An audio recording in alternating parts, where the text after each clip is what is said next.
My name is Ian Pierce. I'm a muralist from Chile. I go by the name Ekeko and with my artwork. I just took in Philadelphia to do this mural with Mural Arts. I'm very happy to be here and to be able to leave a little bit of my work for the people here. Hi, I'm Senator Tina Tartaglia, and I am honored to be here to the unveiling of Families Belong Together. I want to thank Jane Golden, because through the Mural Arts program, we're actually having art to facilitate change. Right now, look at that. Families belong together. The federal government, our president, has to realize that he did not put kids in cages. They believe they should be with their family. And it's becoming harder and harder. Our country was founded on immigrants.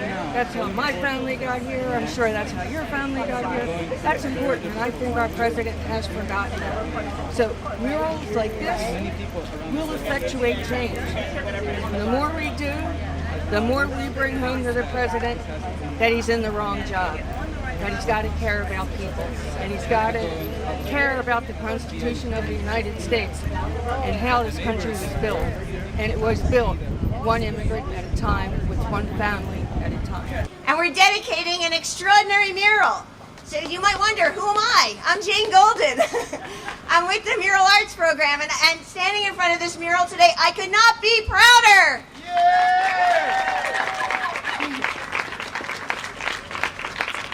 And our artist is Ian Pierce, aka Artes Ekeko, and he comes to us from Chile.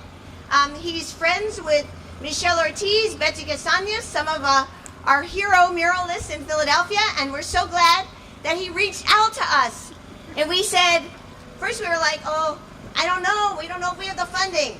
And then he sent us a second email. I'm like, Kathy Harris, we have to find the funding. So you know what we're good at Mural Arts? Those of you who know us know this is true. Hat, rabbit. And so like almost daily we do that. We're like, we don't have funds, but we can find the funds. We can figure it out. Somehow we'll do it. And we reached out to the Guild, our Restorative Justice Project, and other colleagues at Mural Arts. We're like, we're not saying no.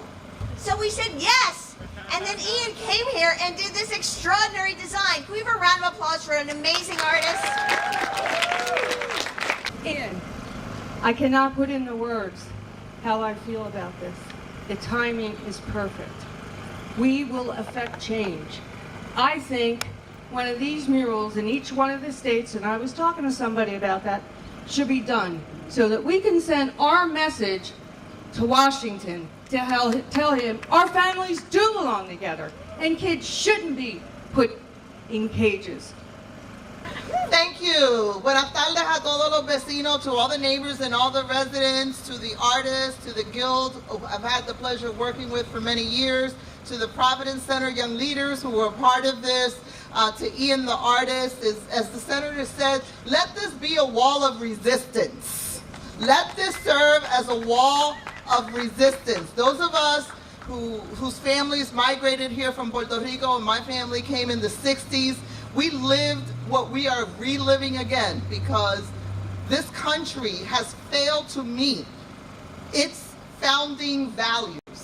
Everything that is happening today is so un-American, and I'm ashamed of this country and where we've gone. And the fact that we have to use symbols like this to remind people that this country is a country of immigrants, and that we will not let ignorance stop the greatest potential that we have as humankind, and what the migration and immigration has brought to this country. I just want to talk about what it means to have this mural here in this moment, in a time of staggering inhumanity in our nation, and in particular what it means to have art come in to fill the void of that humanity.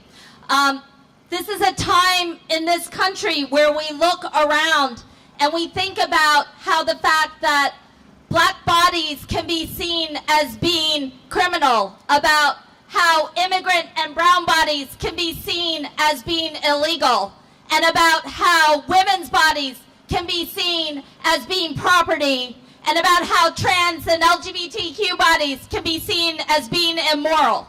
Thank you, Noni, Ian, and the Mural Arts Program for inviting the staff and students at Providence Center to participate in this incredible project.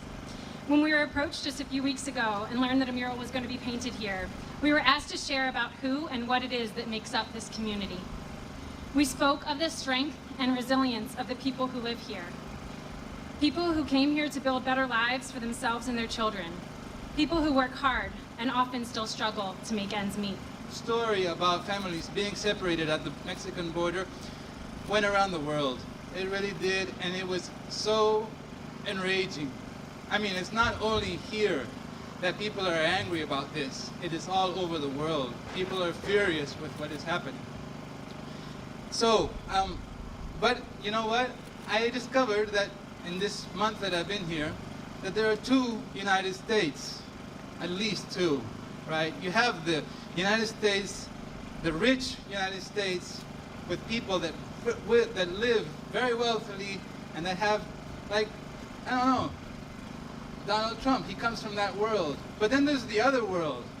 There's the resisting world that is here in North Philly that I have gotten to know so well in this past month, or 4 weeks, 3 weeks.